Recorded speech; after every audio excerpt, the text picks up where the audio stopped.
Welcome back, students.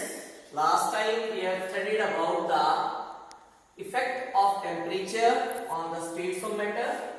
Second, latent heat of fusion, latent heat of vaporization, boiling point, melting point, and one or two questions we have discussed. I am again repeating it little bit. See, whenever we increase the temperature, then what happens is that the solid changes into the liquid and liquid changes into the gas. Okay, so this is a symbol of heat, and whenever we cool it, then opposite occurs. That is, gas changes into the liquid and liquid changes into the solid. Sometimes it also happens that the solid changes directly into the gas and gas directly changes into the solid, as in case of camphor. You must have seen the camphor at your homes. Usually it is put in the havnas. So what naphthalene balls, you must have seen the naphthalene balls also. What happens in the we put them in the clothes, and after many days, whenever we see that okay, naphthalene balls have become smaller in size, or sometimes if we see it after many months, then it has gone away.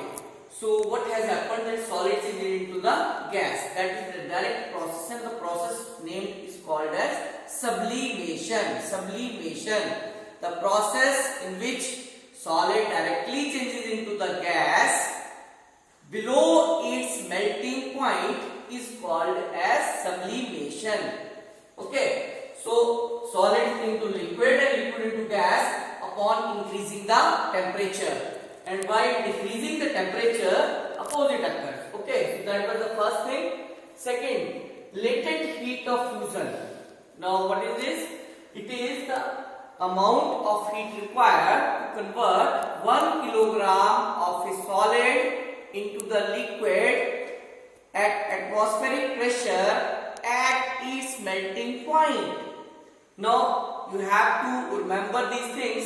Number one, amount of heat required. Okay, heat required to convert 1 kilogram of solid into the liquid. Okay, I am just trying to make you learn the definition. Okay, heat required to convert 1 kilogram of solid into the liquid at atmospheric pressure. Very important, atmospheric pressure, because we are talking about the atmospheric pressure always.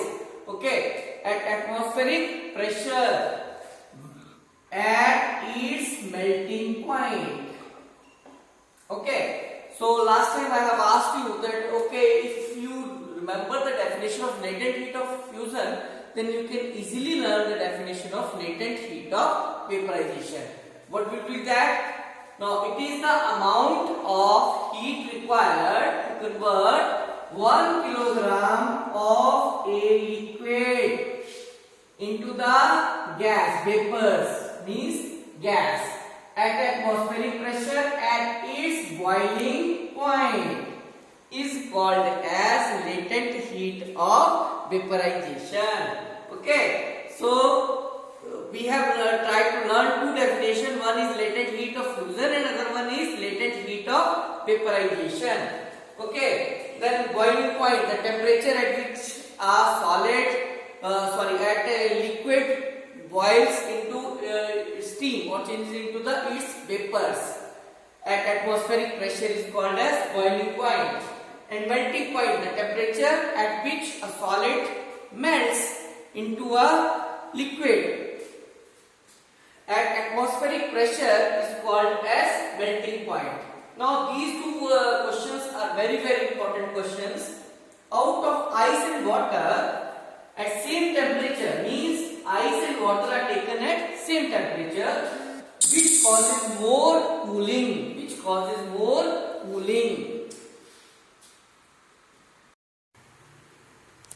So students, ice, we are talking about ice and water. Now we know that whenever we apply heat, then ice changes into the water, and that Sprite heat is called as latent heat of fusion. It means that water has more energy in the form of latent heat of fusion. That's why water has more energy, so it means that it will create less cooling. So ice will do the more cooling as compared to that of water. Similarly, when we are talking about boiling water and steam, then boiling water and steam, it means that here latent heat of vaporization is required to convert from water to the steam. It means that steam do have more energy as compared to that of boiling water. So it will cause more flare burns as compared to that of boiling water. These two are very, very important questions which we can come to you in the exams. Now we are going to do the present topic. Students, we were talking about the temperature. Now, you know how we do measure the temperature?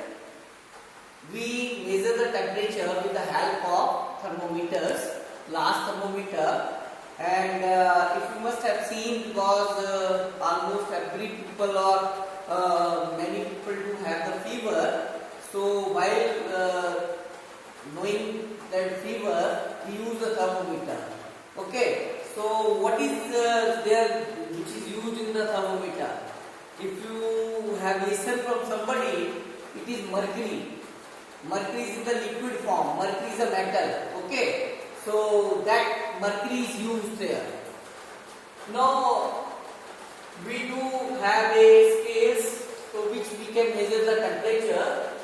We use generally three scales: Celsius scale, which we represent by degree centigrade; Kelvin scale, this is the SI unit of temperature, Kelvin,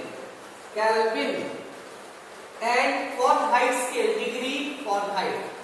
Now these two are prominent in your syllabus. That is, whenever we use the degree centigrade and Kelvin. Okay, so we have to remember all these two. Sometimes it is also asked that convert Fahrenheit into the degree centigrade or degree centigrade into the Fahrenheit. So now I am telling you how to convert degree centigrade into the Kelvin and Kelvin into the degree centigrade. Suppose I am asked that okay, convert 50 degree centigrade to Kelvin. Then what you will do? You have to just add 273.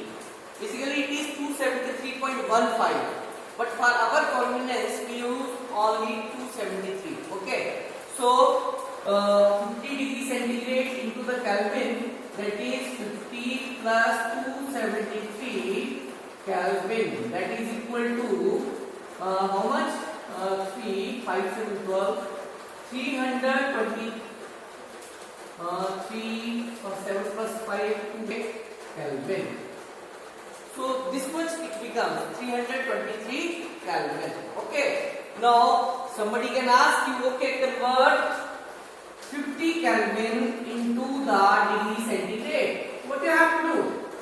50 Kelvin into the degree centigrade. Then opposite of it, that is addition's opposite is subtraction. So subtract minus 273. Easy.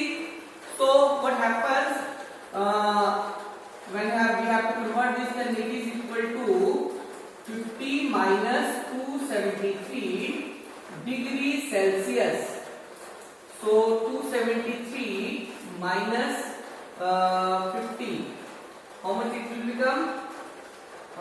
50. That is equal to 3752 2 minus 223 degrees Celsius minus 223 degree Celsius. So this is how we can convert the degree centigrade into the Kelvin and Kelvin into the degree centigrade. From the last two times this question is coming in your session ending exams. That is to convert degree Celsius into the Kelvin and Kelvin into the degree Celsius. Okay. One more scale is used, that is Fahrenheit. This is the relation. You can convert by simply just suppose we have to convert 50 degrees centigrade, 50 degrees centigrade into Fahrenheit. Okay. So what we can do here, 9 by 5 into 50 plus 32 Fahrenheit. Okay. So it becomes 10. So that is 90 plus 32. That is 112. 29012. Yeah. Degree Fahrenheit. 29012. So 122 degree Fahrenheit. This is how we can convert or scales. Okay. Students, our next topic is effect of pressure on the scale. Now we have to. I have taken two containers or one container here. In this container there is a piston and there are gas particles which lie here in this beaker. Now whenever I put the pressure on it, means that since there is an empty space among the gas particles, so what happens is that it will come downwards. It will come just like this. So what happens here, that those particles come closer to each other, and once the particles come closer to each other, then there occurs a strong forces of attraction. Now whenever we know that forces of attraction occurs, it means that there can be a change of state from gas to the liquid and liquid to the solid. Okay, so in a way, whenever we are increasing the pressure, then what is happening, then there can be a change of state from gas to the solid, gas to the liquid and liquid to the solids. Okay. So this is what I have written, that increase in pressure will help you bringing the particles closer. More closer the particles, more will be the force of attraction, and hence change of state occurs in the order. Gas will change into the liquid and liquid will change into the solids. Now two important things. Number one, increase in pressure and decrease in temperature liquefies gases. Very important. Collectively it is needed. Without temperature, whatsoever pressure, how high the pressure we induce, the gas cannot be liquefied. Remember this thing. Temperature, decrease in temperature is needed. Number one. Number two, there is a substance which is called as dry ice. Now what is that substance? That substance is called as solid CO2. Now you know CO2 is a gas. Whenever we put a pressure, high pressure to it, then it changes into the solid. It appears just like the ice, but the property of it is that it do not wet our clothes. Now question is, that's why it is called as dry ice. So question can be asked in the multiple choice exams that okay, what do you mean by dry ice? Then you should know that the solid CO2 is called as dry ice. Why it is called so? Because it doesn't wet our clothes and it appears just like the ice. Okay, so how this process occurs? CO2 gas, CO2 means carbon dioxide. Under high pressure it changes into the CO2 solid. This process is called as sublimation. Students, now we are going to study about the evaporation. You must have read about the evaporation earlier also, but we are defining it. The process or phenomenon of conversion of liquid into its vapors. Liquid into its vapors. At any temperature. Temperature can be any, but it should be below its boiling point. Below its boiling point is called as evaporation. So what is evaporation? Process or phenomenon in which a liquid changes into its vapors below its melting point is called as evaporation. Now, some main points about the evaporation. Number one, it is a surface phenomenon. Means it occurs at the surface. It do not occur in the bulk. Suppose I do have a beaker, just like this. It is filled with the water.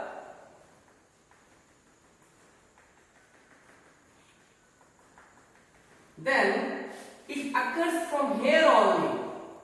It can't occur here. Evaporation can't occur here. Evaporation can't occur here. It occurs only at the surface. Number one. Number two, evaporation always causes the cooling. Now question is that why does it causes the cooling? Because the particles takes the latent heat of vaporization to get converted into the vapors. So that much amount of heat is taken by the particles which have left the liquid. So overall energy of the liquid becomes less. So lesser is the energy, it means that cooling has occurred. So that's why evaporation always causes the cooling. Why it is so? Because higher energy particles have left the surface and overall energy of the liquid or of the solution have become lesser. So that's why it has caused the cooling. Number three, it occurs by itself. That is, it do not require any heat. Now question is, do you agree with this thing? Evaporation occurs from the ponds, evaporation occurs at the rivers, evaporation occurs from the oceans, evaporation occurs at the seas. And do we get the heat there? No, but the evaporation occurs. So evaporation doesn't require the heat. Yeah, if heat is applied, then it will occur at a faster rate. But if you say that, okay sir, for evaporation heat is required, then that is not a necessary thing. Okay. So this process occurs by itself. So some common examples of evaporation are sprinkling of water on the roofs or floor during the summer. It is a very common example. When there is a lot of heat or a hot temperature is there, then what we do after the day, people throws water or sprinkle water on the roofs or on the floor. Why it is so? Because that water evaporates, and once the evaporation occurs, then it will cause cooling. Number two, acetone taken in our palms make it feel cooler. Now suppose this is my palm, I take up acetone in it, then what will happen? After some time, I will feel cool at my palm. Why it happens? Because it is a very volatile component. Volatile means any substance which changes easily into the vapors. Okay, so what happens that it absorbs the energy from our palm to change into the vapors. And since the energy of my palms get decreased, so it causes the cooling. Number three, water taken in the earthen pot. This is also a very common example that in the earthen pots we keep the water so that it remains cool or colder. Now why it happens cool? Because there are little small pores in the earthen pot, and once the water evaporates through those earthen pots and energy is needed to evaporation, so the overall energy of the water decreases, and since the energy decreases, so the water in the earthen pot becomes cool. Similarly, wearing of the cotton clothes, here it should be cotton clothes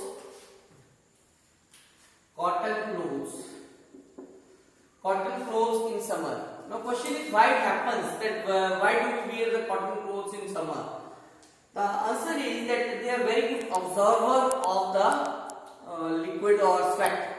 So once they absorb the sweat, then what happens that that sweat absorbs the energy from our body and the surroundings to get evaporated, and once the evaporation occurs, then it also causes the cooling. So silk cotton clothes helps us to make us cooler, feel us cooler in the summers.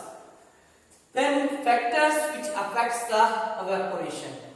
Now, as I have told you this sign earlier, this is the proportionality sign. Direct relation it tells us. Okay, so evaporation is directly proportional to the surface area. Since this is a surface phenomenon, surface phenomenon means any phenomenon which occurs at the surface. So larger is the surface area, more will be the evaporation. Larger is the surface area, more will be the evaporation. You must have seen that whenever you want something that okay, I have to go hurriedly from home and you want to eat something, then what you do, you take a very open container so that the things get spread out, and once they spread out, then surface area is large amount of evaporation occurs, and hence larger amount of cooling will occur and you can eat that faster. So this is evaporation is directly proportional to the surface area. Second, temperature. Higher is the temperature, more will be the conversion of liquid into the vapors and more will be the evaporation. Third, wind speed. Now what happens is larger is the wind speed, it means that the particles which get evaporated, it will take away with it. So dry air will be there where the evaporation is occurring. So once there is a dry air, it means that more amount of evaporation will occur. And last is humidity. It is inversely proportional to the humidity. Inversely means anti, opposite. So larger is the humidity, smaller will be the evaporation. Now question is, what do we mean by humidity? Then the answer is the amount of water which is present in the air, that is called as humidity. So if water is already present in the air, then the conversion of water into the vapors, that will not occur, because air do have a limited capacity to take the water vapors. So if it is already rich with the water vapors, then it can't take it more. So once it can't take more, it means that more is the lesser will be the evaporation. Now one more very important question is asked in the exams, that what is the difference between the boiling and evaporation? I have written 4 points, you have to remember all these. First point, it is a bulk phenomenon. Bulk phenomenon means it occurs in the mid of the container also. That is, if we do have container just like this, if we do have, then boiling occurs everywhere. That is here also, here and here also. Boiling occurs everywhere. But as far as the evaporation, it occurs only here. It can't occur here. Okay, so it is a bulk phenomenon. Number 2, it occurs at a fixed temperature. Water do have a boiling point of 100 degrees Celsius. It means that below 100 degree and 99 degree it can't boil. And 98 degree it can't boil. It boils always at 100 degree. But evaporation can occur at any temperature. Okay. Number 3, it doesn't cause cooling. As we are reading, after boiling, there is no cooling. There will be a heat. Here it causes the cooling. And number 4, occurs only on heating. Evaporation, boiling occurs only on heating, means heating is required for it, whereas evaporation doesn't require any heating. So in this way I have concluded the chapter. I will give you the question and answer of it. You will do that, and after a few days, that is 4 to 5 days, we will have a test of this chapter. Okay, so I hope that you must have read it carefully, read it again and again, and prepare it for the exams. Thank you.